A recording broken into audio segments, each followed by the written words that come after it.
খড়দহ পাতুলিয়ায় মৃত ছাত্রের পরিবারের সঙ্গে সাক্ষাৎ করলেন মন্ত্রী শোভনদেব চট্টোপাধ্যায়।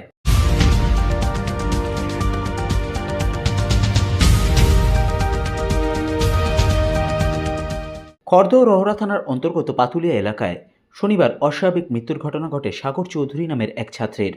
সেই ছাত্রের পরিবারের সদস্যদের সঙ্গে তার বাড়িতে গিয়ে রবিবার সাক্ষাৎ করলেন খড়দহ বিধানসভার বিধায়ক তথা রাজ্যের কৃষি ও পরিষদীয় মন্ত্রী শোভনদেব চট্টোপাধ্যায়।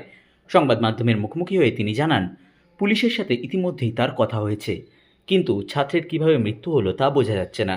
এই জন্য বিশেষজ্ঞদের পরামর্শ নেওয়া প্রয়োজন বলেও তিনি মত প্রকাশ করেন এবং বলেন, স্বাভাবিক মৃত্যু বেদনাদায়ক তো বটেই। একেবারে এত বড় করেছে যে মা বাবার কাকারা সব আত্মীয় স্বজন, তাদের জন্য অত্যন্ত বেদনাদায়ক। আমি ঠিক কারণটা ঠিক খুঁজে পাচ্ছি না, কি কারণে হতে পারে। ভালো রেজাল্টও করেছিল শুনেছি, তাই আমি এরকম অবস্থায় কেন হলো। রাতেরবেলা সবাই শুতে গেছে, বা আমার এক ঘরে শোয় ও আরেক ঘরে শোয়, কীভাবে উঠে গেল, কেন উঠে গেল, কীভাবে উঠে গেল, কেউ কেটে গেছিল কিনা, এবং তদন্ত সাপেক্ষ।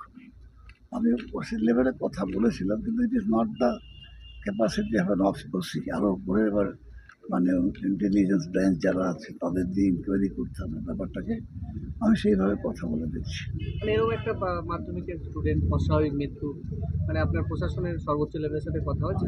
হ্যাঁ, আমি ওসির সঙ্গে কথা বলেছি, এসির সঙ্গে কথা বলছি, কিন্তু এই লেভেলটা হবে না। যারা এনকোয়ারি ভালো মতো করতে গেলে এর উপরের লেভেলে যেতে হবে।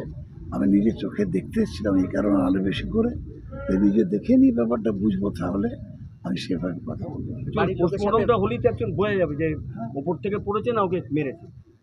পোস্টমর্টমটা হলেই তো প্রপার বোঝা যাবে। ওই রকম আমার একটা গর্ত যেটা দেখাচ্ছে, ওইরকম একটা গর্ত হতে পারে না, হিউম্যান বডি পড়লে ওইরকম একটা গর্ত হয় না, হবে না। বলছি যে বাড়ির লোকের সাথে কথা বলে কিছু বুঝলেন, শত্রুতা আছে বা কোনো এরকম কোনো কথা হয়েছে? না, এদের সাথে